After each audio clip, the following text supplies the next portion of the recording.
Buonasera! Hoje é a nossa última live, o nosso último encontro sobre as 7 maravilhas do Renascimento italiano. E hoje eu vou aproveitar o nosso encontro por aqui para esclarecer algumas dúvidas, responder as perguntas do quiz, que assim vocês vão saber qual era a resposta correta de cada uma delas e vou explicar mais sobre os bastidores da história, para quem tiver dúvida, e iremos realizar o sorteio. Eu quero saber eu tô curiosa, gente, eu fico curiosa para saber quem serão os 3 sortudos que vão ganhar os prêmios de hoje. Então sejam bem-vindos à nossa live de hoje. Eu tenho algumas perguntas já aqui que eu vou responder. Eu vou pegar da caixinha de perguntas, tá? Então quem deixou a sua pergunta lá terá a pergunta respondida e assim a gente esclarece tudo sobre o Renascimento, o que for possível, porque esse assunto é infinito como a história.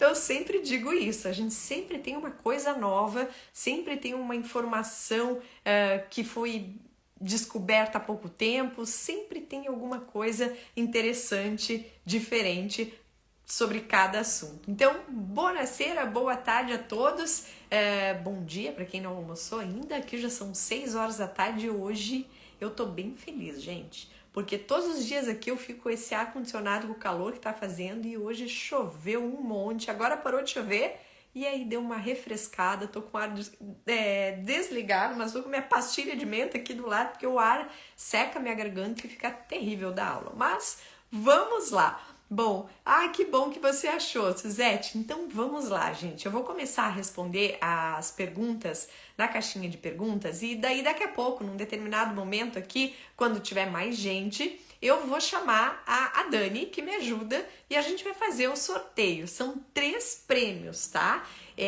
Claro que a Ali tem que colocar como prêmio livros, né, gente? Porque vocês sabem que uma das coisas que eu mais gosto de fazer é ler. Hoje eu fui ao açougue e lá no açougue tinha uma senhora do meu lado falando sobre escola e tal. E aí ela me olhou com uma cara, eu olhei pra ela assim, e ela falou assim, você é professora? Eu falei, sou professora dela. Agora eu tô suando frio, porque ela tava falando sobre leitura e tal. Eu falei, olha, eu costumo dizer que eu tenho mais livros na minha casa do que roupa. Então é assim que é por aqui. E claro que para vocês eu também vou dar de presente livros, porque o que eu mais quero é que vocês ampliem os conhecimentos de vocês. Bom, então, aqui, ó, Lígia de São Paulo, tá todo mundo entrando por aqui. Eu vou começar a responder as perguntas. Se vocês quiserem fazer alguma pergunta também aqui nos comentários, façam, tá? Mas a princípio eu vou pegar aqui da caixinha de perguntas e vamos começar a responder. Bom, tem uma pergunta interessante aqui, eu vou começar por ela, que é essa daqui. A pergunta é, qual é o nome correto do Michelangelo? Tenho visto Miguel Ângelo. É verdade, por quê? Com relação a nomes na história, gente, a gente não pode ser tão preciso assim na nomenclatura. Por quê? Porque normalmente os nomes são traduzidos para a língua. Então, vamos pegar aqui como exemplo, tá? O Nero, que aliás hoje, fato histórico, hoje é o dia da morte do Nero. Nero foi deposto e se suicidou em 9 de junho de 68 depois de Cristo. Veio ele na minha cabeça. Nós, brasileiros, chamamos Nero, mas aqui na Itália é Nerone, por exemplo. Nós falamos Júlio César, aqui é Giulio Cesare. A grafia é diferente, inclusive. E aqui, no caso do Michelangelo, a mesma coisa. Vocês vão encontrar, em italiano a gente fala Michelangelo, e em português a gente fala Michelangelo também, mas algumas traduções, principalmente de português de Portugal, traduz como Miguel Ângelo, tá? Então é por isso que vocês encontram a grafia de forma diferente, porque depende da língua que nós estamos falando. Bom, então vamos lá. Eu vou começar a responder as perguntas do quiz. Então aqui, uma delas era, o que veio antes do Renascimento. Antes do Renascimento, nós temos um período aproximado de 1000 anos, que é a Idade Média. A Idade Média é um período que aconteceu depois da queda do Império Romano do Ocidente e o Renascimento. A data de início do Renascimento eu coloquei para vocês na primeira aula como o ano do concurso das Portas do Paraíso, ano de 1401.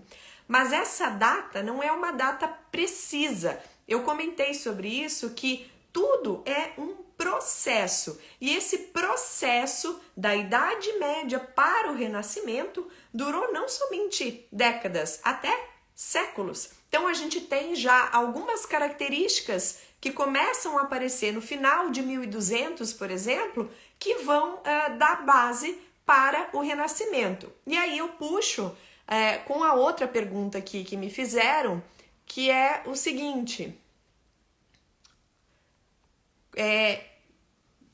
por que ela não veio?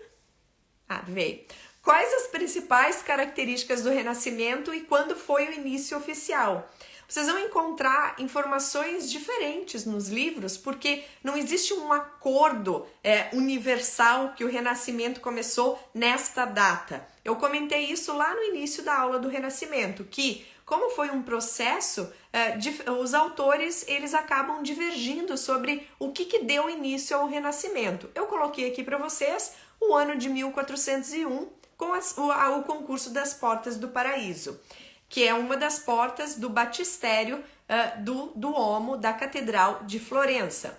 E quais são as principais características? Bom, daí a gente quase teria que fazer a aula 1 novamente. Eu vou sugerir que quem fez essa pergunta assista novamente a aula 1, que lá eu expliquei todas as características do Renascimento. Mas eu vou fazer um resumo, muito resumo agora. Então, se a gente for pegar, vamos pensar assim, o Renascimento é a retomada dos valores, das características de literatura, de arquitetura, de pintura que aconteceu lá na Antiguidade Clássica. Antiguidade Clássica, Antiga Grécia, Antiga Roma. E eles vão fazer uma releitura em cima do que aconteceu na Grécia e em Roma.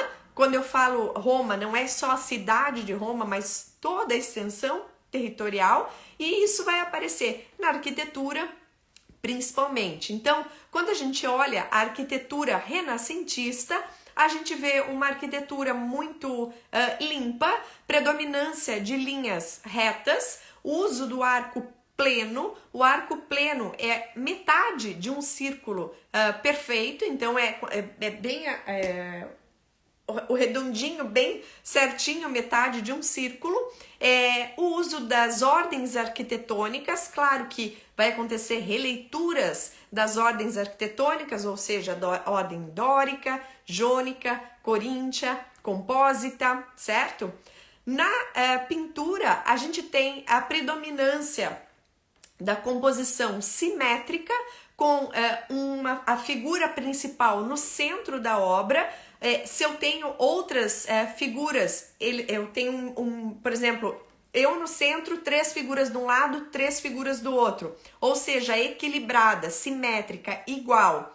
Eu tenho arquitetura de fundo ou paisagem de fundo, com isso a perspectiva se acentua. Então no Renascimento a gente tem a perspectiva bem desenvolvida, e o desenho é muito importante.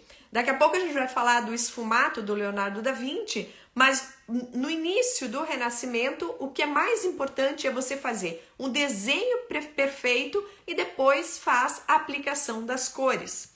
Na escultura, a gente tem uma escultura com a linguagem da escultura clássica grega, ou seja, com pouca movimentação. Se a gente for pegar, por exemplo, o Davi do Michelangelo. O Davi do Michelangelo tem pouca movimentação. O Davi está pensando se ele vai atirar a pedra no Golias ou não. Já se eu pego o Davi do Bernini, por exemplo, é um Davi barroco, que já vem depois do Renascimento, que está totalmente em movimentação. Então, se a gente pode definir, para definir o Renascimento em uma palavra que define a pintura, a arquitetura e a escultura, a gente pode dizer que essa palavra é equilíbrio, certo? Então é tudo com equilíbrio e sem essa teatralidade que vai acontecer depois, certo? Então, basicamente é isso, mas para saber mais características do Renascimento, eu sugiro que assista novamente, enquanto estiver disponível, a aula 1 que nós fizemos na segunda-feira. Aqui tem uma outra pergunta aqui que estão falando o seguinte, já que perguntou quando que começou o Renascimento, quando acabou o Renascimento. Assim como o início do Renascimento é difícil da gente dar uma data precisa, o final também. Então a gente costuma dizer que o Renascimento acabou, vamos dizer assim, mas sempre pensando num processo, não foi do dia para a noite, com o saque de Roma de maio de 1527. Então, teríamos aí num arco de tempo do Renascimento entre 1401 e 1527. Mas, no início, o auge do Renascimento, que é o chamado Alto Renascimento, é o final de 1400, início de 1500, e já em 1500 a gente começa a ver artistas como Rafael, como Michelangelo, o Leonardo da Vinci, trazendo características para as obras de arquitetura, de pintura, de escultura, que vão dar uma virada de linguagem, e a gente vai ter um período intermediário entre o Renascimento e o Barroco, que é chamado de maneirismo, tá? Então, repito, não tem como a gente dar uma data precisa. Nós gostamos de saber data precisa, mas não é assim que funciona com história. Na história a gente tem essas transformações, esses processos que não acontecem da noite para o dia. Muitas coisas acontecem ao longo desse processo que culminam em um determinado movimento. Mas, de forma geral, a gente pega o arco de tempo ali entre 1401 e 1527, é o período do Renascimento, certo? Então, vamos ver a próxima pergunta aqui. Agora tem... essa aqui eu já respondi. Sobre o nome já respondi. Aqui. A porta... Aí ela demora, tem um delay para chegar a pergunta aqui para vocês enxergarem. A porta do paraíso faz parte do batistério da Catedral de Florença. Então aqui eu vou mostrar para vocês uma imagem. Essa aqui era uma das perguntas do quiz, tá? Então as portas, a porta do paraíso ou as portas do paraíso, elas são uma das portas do batistério da Catedral de Florença, do Duomo de Florença, da Santa Maria del Fiore. A porta que está no local, que está no batistério, que era onde eles faziam o batismo, é uma cópia. A original está dentro do Museu dell'Opera del Duomo, que é um museu muito bonito, que eu aconselho vocês entrarem para ver a Porta do Paraíso, que fica ali atrás da catedral, atrás do Duomo de Florença. E ali embaixo, vocês enxergam na imagem, o Duomo, a catedral, e essa construção grande aqui na frente é justamente o batistério. E a Porta do Paraíso é a que fica de frente para a igreja. Próxima pergunta. Vamos ver a próxima aqui, o que era.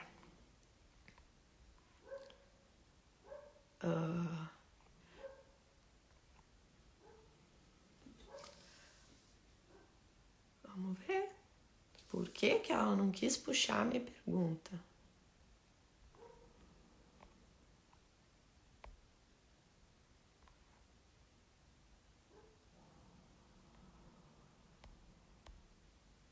Não puxou, mas tudo bem, deixa eu fazer de novo, peraí.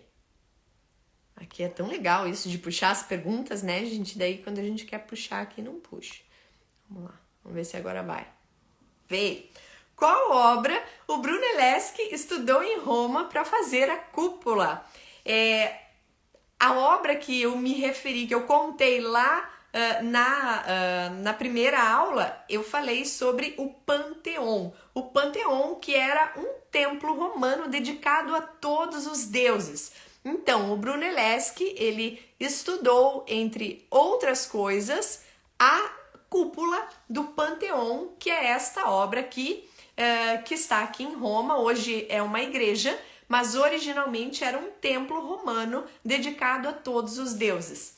Na aula 1 eu expliquei as diferenças entre a cúpula do Brunelleschi e a cúpula do Panteão, mas que elas não são iguais. Aqui o Brunelleschi estudou e revolucionou a técnica, criando a técnica que ele fez, que ele executou lá na cúpula da Catedral de Florença, certo? Então vamos para a nossa próxima pergunta. Próxima pergunta, cadê?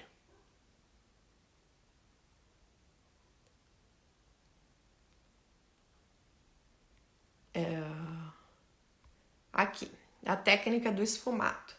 Então, uma das técnicas que o Leonardo da Vinci usou na Mona Lisa foi esfumato. Esfumato é quando você tem, por exemplo, uma linha de desenho e você pega um algodão e você vai lá e passa esse algodão em cima, que daqui a pouco você não enxerga mais a linha, você enxerga só a cor assim misturada. Então o Leonardo da Vinci, ele vai trazer para a pintura, vai tirar o que era o desenho, a coisa principal do Renascimento, que eu comentei no início dessa aula, e ele vai misturar cores. Então, por exemplo, ele pega o cabelo e já começa a misturar com a cor do mapa que está ali atrás, quando ele vai fazer a pintura. E aí a gente perde a noção do desenho perfeito do Renascimento. O desenho ele vai se misturando de alguma forma, tá? Então essa é a técnica uma das técnicas que o Leonardo da Vinci usou na Mona Lisa, era uma das respostas lá do quiz. E essa técnica foi importante para dar essa característica que a gente conhece da Mona Lisa, que a gente sempre escuta falar, Mona Lisa a gente não sabe para que lado, para onde você vai, ela tá te olhando. E ele fez o quê? Ele pegou o canto dos olhos, o canto da boca, que são partes do nosso rosto que dão as características de quando a gente está triste, de quando a gente está feliz, de quando a gente está pensativo. E o Leonardo da Vinci, ele vai fazer essa parte não bem definida, fazendo com que a gente não consiga entender se a Mona Lisa está sorrindo, se ela tá parada, o que ela tá fazendo ali. Mas é devido a essa técnica que o Leonardo da Vinci usou no canto dos olhos e da boca. Próxima pergunta aqui, vamos ver.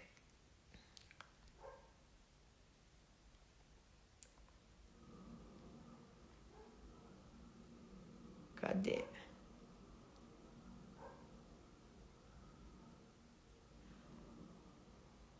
Ah, sim, essa aqui é impressionante, mas já falamos aqui de Leonardo da Vinci, agora chegou a vez do Michelangelo. Uma das perguntas era, a Pietà foi feita em um único bloco de mármore? Exatamente. Essa era uma das coisas geniais do Michelangelo, que ele era capaz de fazer uma escultura usando uma única peça de mármore. Se a gente for pegar, por exemplo, o Gian Lorenzo Bernini, que foi um grande escultor lá do Barroco, o Bernini usava peças de mármore e ia montando.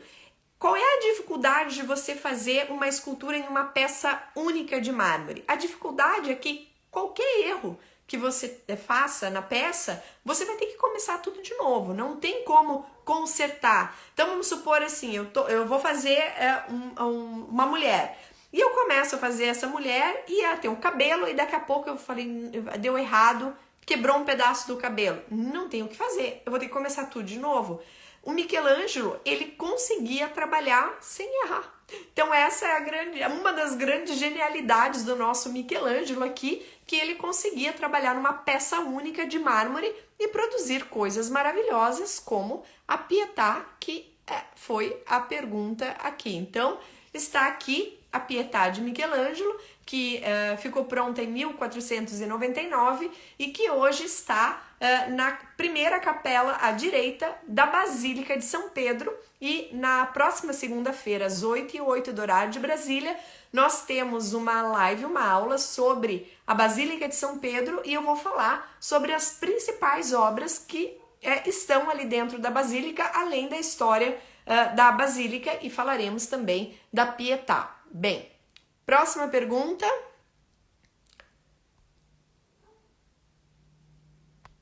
Próxima pergunta aqui.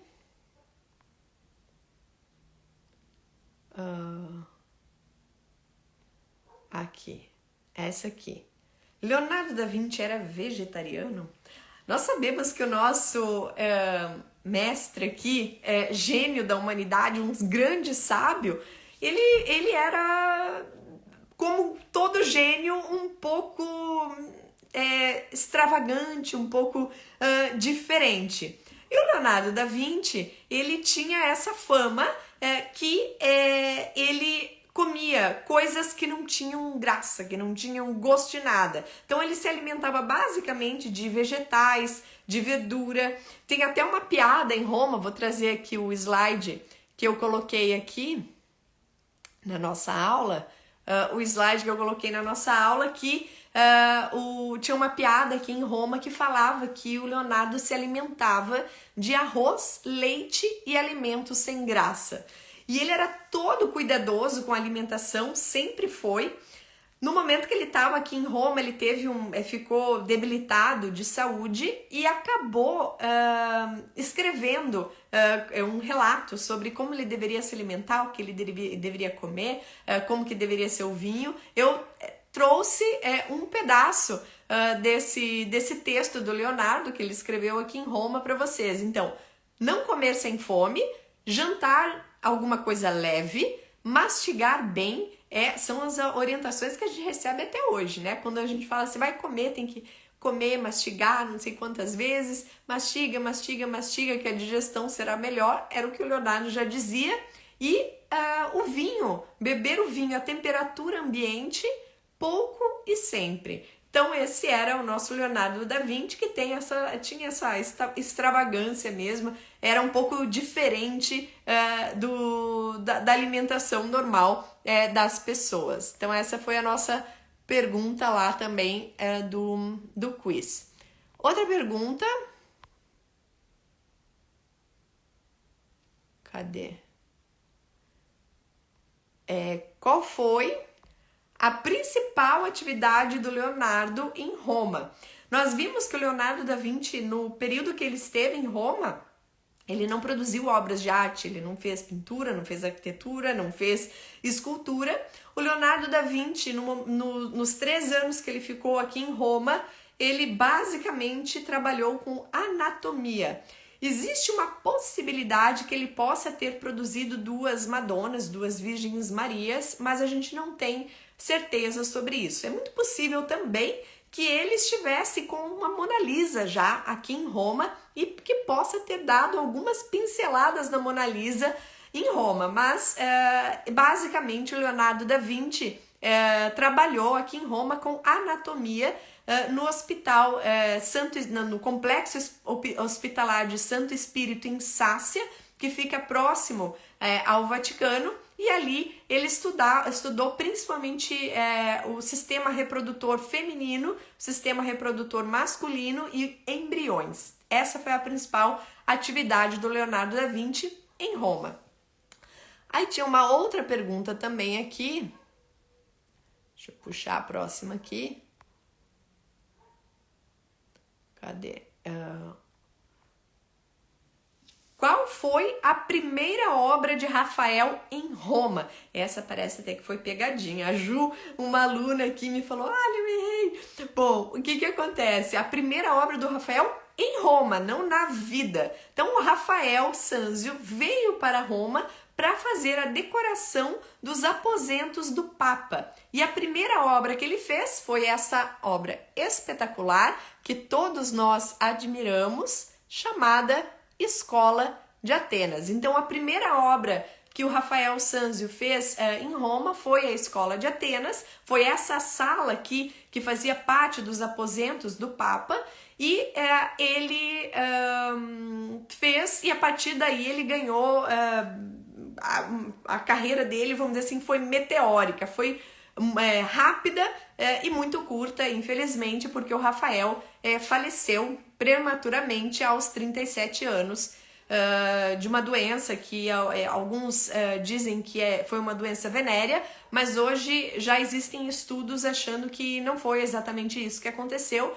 que é possível que o Rafael tenha tido alguma pneumonia, alguma coisa assim, porque ele era um boêmio, gostava de sair na rua, não se importava muito com a temperatura, se tinha vento, se não tinha, saía de madrugada, e ele pegou, pode ter pego uma gripe, alguma coisa que desenvolveu uma pneumonia.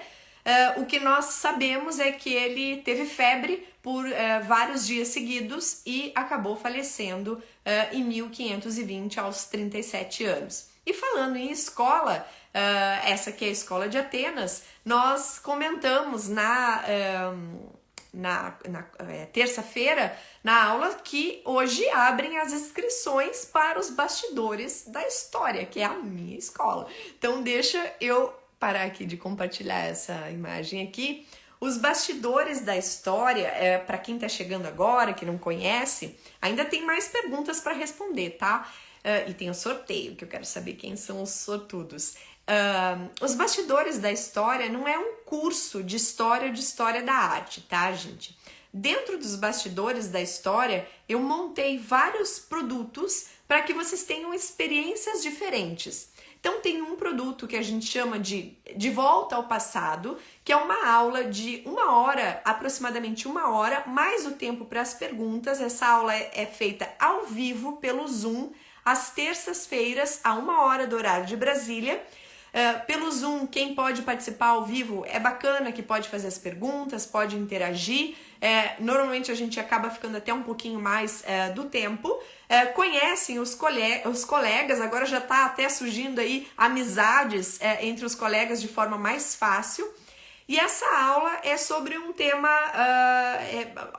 específico. Então a gente tem, por exemplo, falando sobre as pirâmides do Egito. Então eu expliquei todo o processo de como que começaram as pirâmides com as mastabas, a evolução disso, qual foi a primeira, a segunda, a terceira, a maior, a menor, as outras pirâmides que existem no Egito, em uma aula. Depois a gente tem um segundo produto que chama Segredos da História. Os Segredos da História é dar um zoom nessa aula que foi dada na terça-feira. Então, nas quartas-feiras, às 13 horas do horário de Brasília, a gente vê um detalhe de alguma coisa específica. Então, por exemplo, das pirâmides. Teve a aula das pirâmides e depois teve uma aula sobre os papiros que contam a história da construção da pirâmide de Quéops, que é a maior de todas.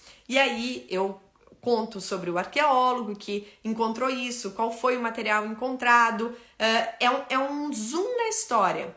Depois a gente tem o Lendo a História, que é aula uma vez por semana, nas quintas-feiras, uma vez por semana, não, uma vez por mês, normalmente na última quinta-feira do mês, que a gente faz a explicação de um livro. Então estamos fazendo o SPQR, que é um livro que conta a história de Roma. E o próximo livro será um dos prêmios que vocês vão receber aqui, que é o livro Pompeia, que vai contar a história dessa cidade que foi soterrada pela erupção do Vesúvio no ano de 79 depois de Cristo. Então essa aula do Lendo a História acontece uma vez por mês, às quintas-feiras. Todo início de mês eu passo um calendário com os horários certinho, o tema das aulas, e vocês sabem exatamente o que vai acontecer. Ali, por que não tem o calendário do ano todo? Porque a nossa comunidade não é um curso, ela é mutante. A gente pode fazer conforme a gente vai construindo juntos. Então vamos supor, se aparecer uma viagem importante, alguma coisa interessante, eu vou colocar como tema. nós já inserimos temas novos aí conforme o pedido dos alunos. Então os alunos me falam, eu gostaria de saber mais sobre isso. Na próxima semana, por exemplo, falaremos sobre patrimônio histórico, porque foi uma sugestão dos alunos. A gente vai construindo essa comunidade. As aulas são muito legais. Depois tem uma novidade para esse lançamento aqui, que são os diários de viagem. O que é o diário de viagem? Não é um guia de turismo, tá? Um guia de viagem, mas é um guia audiovisual que vai melhorar muito a experiência de vocês nas viagens. Então, o primeiro que vai sair é Roma, claro, tô aqui. Então, no diário de viagem Roma, vocês vão ter, por exemplo, assim, roteiro, se vocês ficarem só 24 horas em Roma. Gente, isso é impossível, mas a Ali vai dizer, se quiser ficar 24 horas em Roma, dá para ver isso, isso e isso. 2 dias em Roma, 3 dias em Roma, o ponto principal turístico e tudo que tem em volta, não com aquele tradicional, mas coisas diferentes do que tá nos guias de viagem normais. E mais aulas sobre os pontos específicos, certo? Então a gente vai ter aula do Coliseu, aula sobre o Imperador Adriano com as principais obras que ele fez aqui em Roma, incluindo o Castel Santo Ângelo, o Panteon, temos aula sobre a Fontana di Trevi e assim por diante. Depois a gente vai ter um diário de viagem do Vaticano, mostrando para vocês as principais obras do Museu do Vaticano. É um museu fantástico e que a gente fica até perdido de tantas coisas que tem lá. Então, nada melhor do que a professora Ali fazer um roteiro para vocês visitarem o museu da melhor forma possível, certo? Então essa é a ideia, mostrar as principais obras, mais as 4 basílicas papais, tá? Bem, depois a gente tem já disponíveis mais de 250 aulas dentro do Instagram VIP Alinvite, que são mais de 2 anos de aula que nós fizemos dentro do Instagram, está lá. Quem compra o plano anual tem, compra o plano anual tem acesso a todas as aulas, tá? Essas mais de 250 aulas. E temos a comunidade do Facebook. Eu vi ali que tem gente perguntando, as aulas ficam gravadas? Todas as aulas ficam gravadas e são disponibilizadas na plataforma Hotmart. Se você tem o plano anual, você vai poder assistir quantas vezes quiser essa aula durante o período do seu plano de 1 ano, certo? E os diários de viagem, que eu vi que alguém falou que é legal ali, não vai ser só Roma, não, e Vaticano, tá? A gente vai ter Florença, a gente vai ter Veneza, a gente vai ter Paris, Barcelona, todas as cidades históricas importantes, sempre dentro de uma perspectiva histórica e com pontos turísticos diferentes daqueles tradicionais, claro, ali, os tradicionais também. Também tem a Capela Sistina. A Capela Sistina já está disponível, inclusive, tá? Os alunos dos bastidores da história já têm a aula da Capela Sistina disponível e vai ter uma aula passeando dentro do museu mesmo, tá? Em breve ela estará lá. Que mais? Vamos lá. Assim, tudo isso, vou botar aqui o preço e daí depois a gente faz o nosso sorteio. Tudo isso numa assinatura mensal, porque vocês têm 2 opções de assinatura, tá? Mensalidade, que é R$150 por mês, mas dentro da mensalidade só tem uma aula por semana, ou seja, toda semana você vai ter uma aula de 1 hora aproximada, mais o tempo para as perguntas. No plano anual, vocês vão ter acesso a tudo isso que eu falei. As aulas de 1 hora, as aulas de 20, 30 minutos, mais tempo para as perguntas, que são os segredos da história. O acesso às aulas do VIP, do Instagram VIP, que são mais de 250 aulas disponíveis. As aulas do Lendo a História, que estamos lendo o SPQR. O diário de viagem, o que já está disponível lá. E aí nós vamos construindo ao longo do tempo. E a comunidade do Facebook. O plano anual está com promoção agora, nessa semana de lançamento, que vai até o dia 19 de junho, por R$1.500 à vista. esse valor vocês podem parcelar em até 12 vezes no cartão, mas quando parcela no cartão, tem o juro dependendo do número de parcelas que vocês colocam. Então, 12 vezes de R$ 149,71. Se vocês podem me perguntar, mas Ali, é mais vantagem então eu assinar o anual? Sim, é mais vantagem vocês assinarem o anual, porque vocês vão ter tudo isso pelo preço menor do que o preço da mensalidade. Por que eu estou fazendo isso? Porque eu quero que vocês realmente tenham acesso a todo o conhecimento. Uma coisa complementa a outra e vocês vão ver que é muito legal estar lá dentro. Estamos criando essas conversas entre os alunos. A gente já está pensando numa viagem futura, então por enquanto os diários de viagem estarão ali dentro dos bastidores da história, mas a ideia é já a partir do ano que vem a gente montar viagens com os alunos dos bastidores. Vai ter muita coisa legal, tá, gente? Então, essa é a nossa comunidade. Eu costumo chamar os meus alunos de corujinhas VIP. As corujinhas estão sempre atentas, querendo saber mais e mais. A coruja é o símbolo da sabedoria e os meus alunos sabem que lá o que a gente mais quer é buscar mais e mais e mais conhecimento. Então, esse é o nosso bastidor. Esse é os nossos... Peraí. Essas são as condições dos bastidores da história. Espero que vocês possam fazer parte. E agora, vamos ver, Dani, quem são os sortudos que vão ganhar desconto para participar dos bastidores da história e também que vão ganhar o livro. Vamos lá, Dani? Posso te chamar? Vamos lá.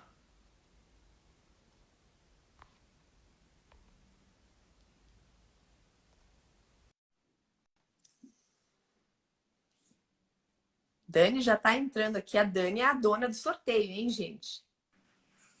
Oi, Dani. Oi, tudo bem? Tudo bem? Dani, conta o que é o primeiro, o segundo e o terceiro prêmio.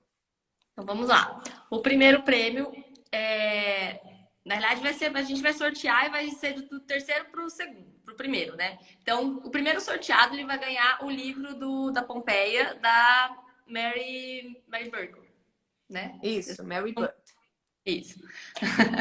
O segundo sorteado ele vai ganhar 20% de desconto na assinatura, né? Anual, né? Na assinatura anual. Dos bastidores, mais esse livro de Pompeia também. E Tá. esse último ser sorteado, ou seja, o primeiro colocado, ele vai ganhar 35% de desconto no plano anual, mais este livro também de Pompeia. Então, realmente, o valor do plano anual ficaria, incrível. Muito bom, né, Dani? Vamos ver quem é que vai ser sortudo. Dani, como é que funciona o sorteio? Conta aí. Então, gente, como que foi? A pessoa que respondeu as perguntas e tirou mais que 7 ou mais, né? Está apto a participar do sorteio. Então, o que eu fiz? Eu peguei todos esses nomes das pessoas que estão aptas, né? Ó, vou mostrar aqui para vocês na tela. Tá aqui o nome das pessoas, fechei aqui o e-mail, né? Para ninguém ficar sabendo, o e-mail da pessoa e o telefone. Tá aqui o nome dela e uma numeração. Então, cada pessoa tem uma numeração, tá? Então, a gente tem aqui, ó, 92 pessoas, tá? Habilitadas para ser sorteadas. Então, o que eu vou fazer? Eu vou abrir aqui uma página, o sorteador, né? O que esse sorteador faz? Eu coloco aqui o número de 1 até 92, ele vai sortear esses números, ele vai sortear 3 números, tá? E os ganhadores a gente volta ali na lista e vê quem ganhou. Deu para entender? Deu para entender sim, Dani. Então, vamos sortear o terceiro colocado, então, que vai ganhar o livro Pompeia, da Mary Burke. Isso, ó, vou sortear agora. Vai sortear, já vai aparecer os 3 números. Então, vou revelar aqui o primeiro. O terceiro colocado, né? No caso. Isso, terceiro colocado. Que vai ganhar... 35, o livro. Então, o número 35 aqui. A gente vem aqui para nossa lista. Lilian Camargo Godoy. Então, a Lilian Camargo Godoy ganhou o livro Pompeia, da Mary Burke. Parabéns! Exato. Agora vamos aqui revelar o segundo colocado. Número 42. Vamos ver quem que é o número 42. Aqui, Mara Rúbia Hennigen.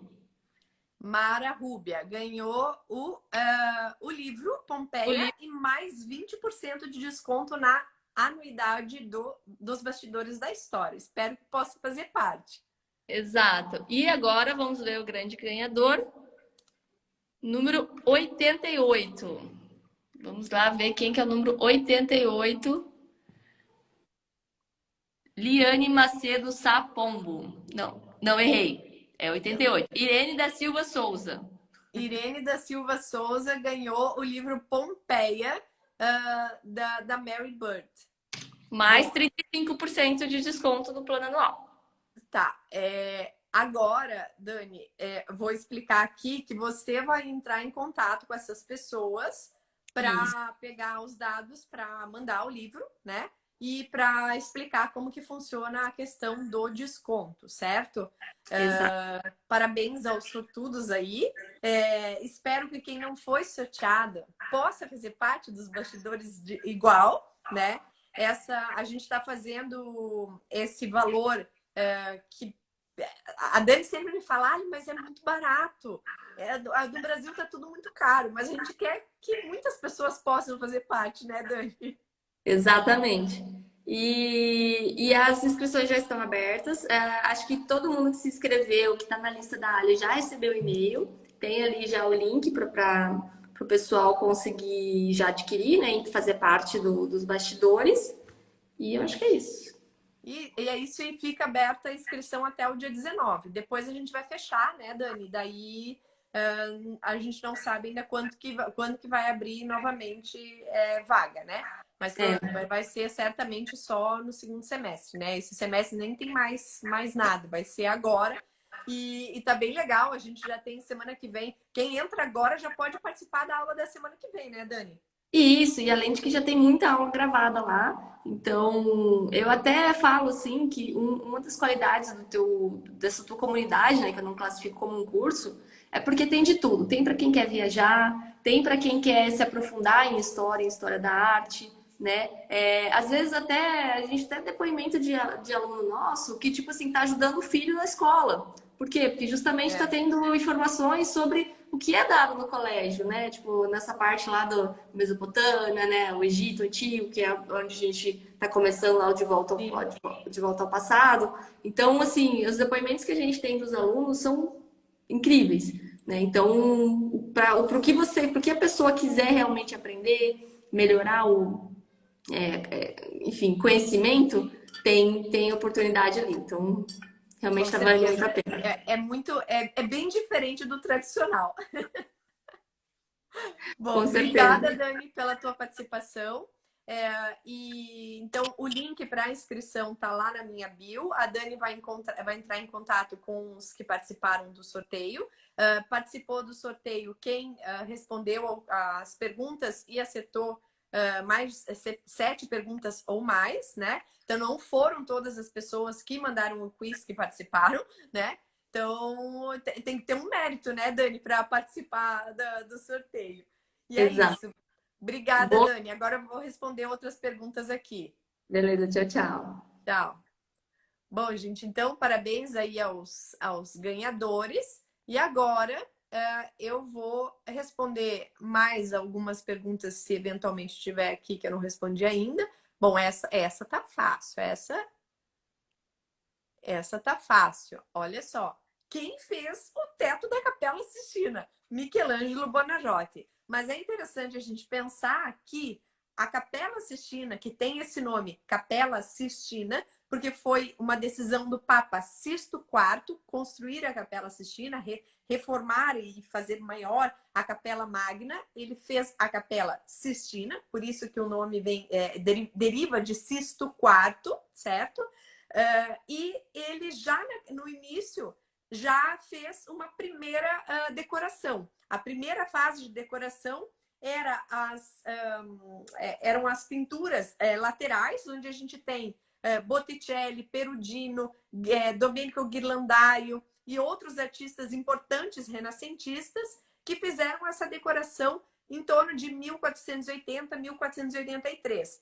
Bem mais tarde, o Michelangelo ele vai substituir a pintura que já existia no teto da Capela Sistina, que era como se fosse um céu estrelado, e ele vai fazer o que nós conhecemos lá, que é a criação, a história da Gênesis, né? A criação do homem e do mundo. O Michelangelo faz o teto da Capela Sistina sozinho, entre 1508 e 1512. E depois nós temos o Juízo Universal, ou Juízo Final, que também foi realizado pelo Michelangelo. Vamos ver aqui se tem outra pergunta.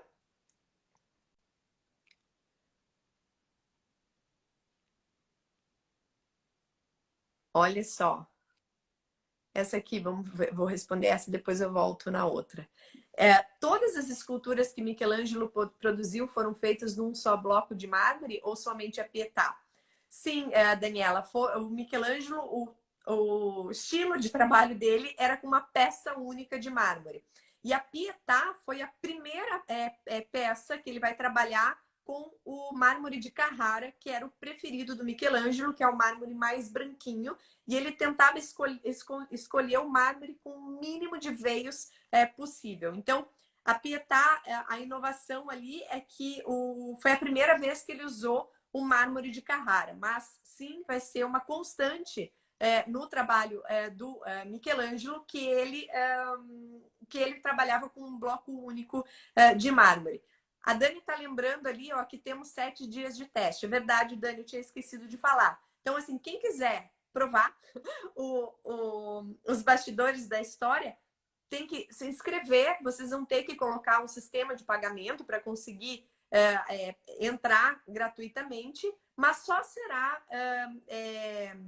compensado depois de 7 dias. Se você quiser desistir nesses 7 dias, achar que não é para você a comunidade, você pode desistir e ninguém vai te perguntar por quê, tá? Então, tem 7 dias que vocês podem ver todo esse material gratuitamente. Deixa eu puxar outra pergunta aqui, que tem uma pergunta que eu achei bem interessante. Cadê? A Ana perguntou o seguinte, deixa eu ver, puxa aqui. Os artistas eram bem pagos? Essa pergunta é relativa, Ana. Tem até uma história interessante sobre o Michelangelo, que ele, quando estava fazendo, eu ia comentar isso mais na segunda-feira, mas já vou contar aqui. Quando ele começou a fazer o projeto da Basílica de São Pedro, o Vaticano estava em crise, tá? A corte papal estava endividada, estava inclusive sendo questionado por isso. A gente teve uma série de complicações. E o Michelangelo achava que receberia um aumento salarial do Papa, porque ele estava conseguindo resolver os problemas. Só que aí o Papa morreu e o Papa seguinte achou que não tinha aumento de salário para o Michelangelo, mas a maior parte dos artistas recebia muito bem, tá? Só que isso não era uma constante. A gente tem diferentes salários para os diferentes artistas. Vamos pegar outros dois que são famosos aqui em Roma. Bernini e Borromini. A grande briga ali que teve com Bernini e Borromini foi, por exemplo, o Bernini, ele era super diplomático com o Papa, era amigo do Papa, tinha todo um estilo. O Borromini era um cara mais tranquilo, mais quieto e não lutava pelo salário dele, não se importava de ganhar pouco. Já o Bernini queria ganhar dinheiro mesmo. Tanto é que o Bernini comprou várias propriedades aqui em Roma. Então, se eles eram bem pagos, lógico que os artistas mais famosos recebiam mais e acabavam comprando propriedades em Roma e até fora de Roma, em outros locais. E temos esses documentos, tá? Mas alguns não eram tão ambiciosos, vamos dizer assim, não iam tão atrás de ganhar mais dinheiro, tá? O Michelangelo tinha família lá atrás, né, gente, que queria... O pai do Michelangelo, no início, não queria que ele trabalhasse. Depois, quando ele começou a ganhar dinheiro com isso, o pai queria era só o dinheiro do Michelangelo. É triste essa parte da história. Vamos ver aqui se tem mais alguma. Bom.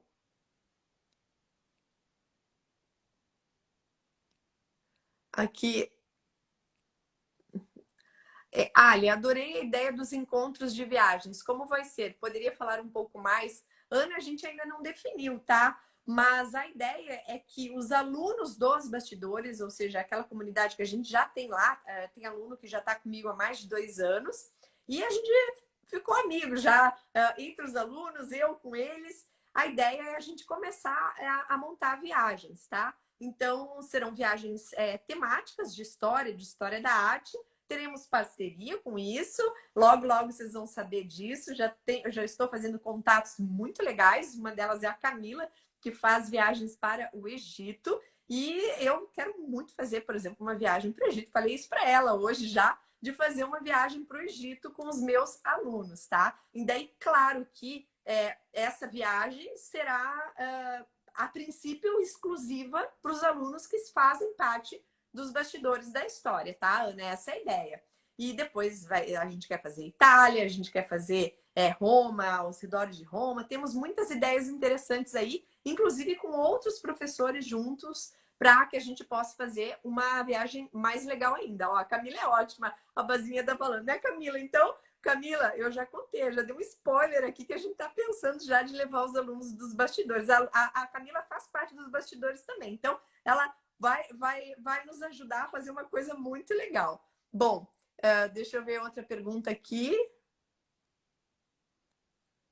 Cadê?